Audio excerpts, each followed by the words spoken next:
Okay, just a quick video today on what would normally be a nothing story of a lucky youth player signing a professional contract for Liverpool. Lucky son of a bitch. Something that usually happens very often, but unfortunately for the young lads, very rarely results in it being the start of a bright future for them and the club. But I watched a video someone posted the other day of a 17-year-old talent we have in our youth ranks called Mateusz Musialowski.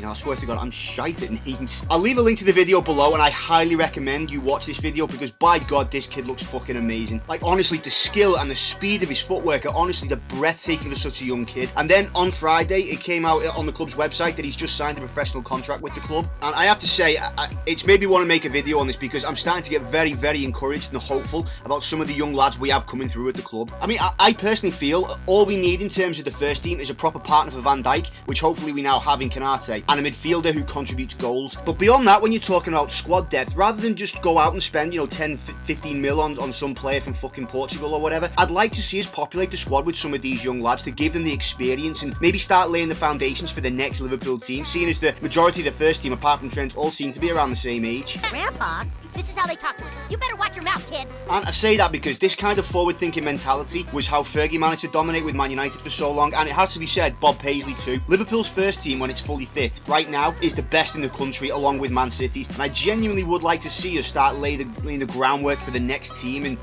when the time inevitably comes that some of these lads will have to move on, like I said, most of them all in the late 20s, some of them pushing 30, some are 30, they are coming to their end soon, and we do have to start thinking about the next Liverpool team. I mean, not right now, of course, we've still got probably 2 or 3 years left with the current first team, but still, like I said, I would like to see us start laying the groundwork for the next team because we do have to start thinking about it soon. But I have to say, I look at Trent at 22, who's, for me, he's already the best right back in world football right now. I don't care what anyone says, he is the best right back in world football right now. At 22, he's probably nailed on going to be the next Liverpool captain as well. Curtis Jones is also coming through, who's already contributed big goals, including knocking Everton out the FA Cup the other year. And I can't think of many Liverpool fans who aren't excited to see how Harvey Elliott will develop, given how skillful and confident he already is at 18. And now, looking at this lad, I genuinely feel like we've got some of the best youngsters coming through since the 90s. When we had the likes of Owen, Fowler, Gerrard, Carragher and McManaman all coming through within a few years of each other. And it always annoys me when I think of Liverpool back then because, people speak about the class of 92 at United, and rightfully so. They were a very talented bunch of players. They won so much, you can't take that away from them how good they were. But if our club was run better back then, we definitely had something ourselves that we could have worked with and built around, just like United built around their youngsters. But as we all know, that didn't happen. We ruined Fowler and Owen by playing them way too much at a young age instead of helping them develop properly. We allowed Maka and Owen to leave way less than what they were actually worth, and nobody from above stepped in to sort out the abysmal relationship Houllier and Tomo had with Robbie Fowler, which inevitably pushed him out. We had a great generation of talent back then that we just squandered, but I see these lads now, in particular Trent, but also the skill and confidence of Harvey Elliott and Mateusz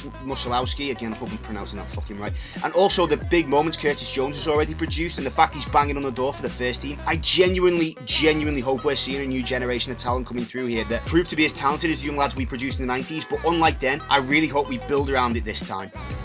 That would be lovely. Anyway, just a short one today. What do you guys think? Were you already aware of this lad? And if so, what do you think of him? And do you agree we've got some of the most promising talent coming through at the minute? If you didn't know who this lad was and you're only just being made aware of him now, I highly recommend, I urge you, watch the highlights video I'll leave a link to below, because trust me, this kid looks fucking amazing, and I genuinely do think between him and Harvey Elliott, we have 2 of the most promising talents in the country right now. Anyway, as always, leave your comments below. If you're new to the channel, don't forget to like and subscribe. I'm a new channel at this point, so any and all interactions are very, very much appreciated. If you're already subscribed, thank you again so much. You don't know how much it means to me. As always, I'll do my best to give you guys content on all things Liverpool as often as I can. But for now, I hope you've had a good weekend and enjoy the 2 weeks of freedom we'll have starting tomorrow before those useless twats in Parliament put us back in another lockdown before we know it. But until then, have yourselves a good one, lads and lasses. Ta-ra.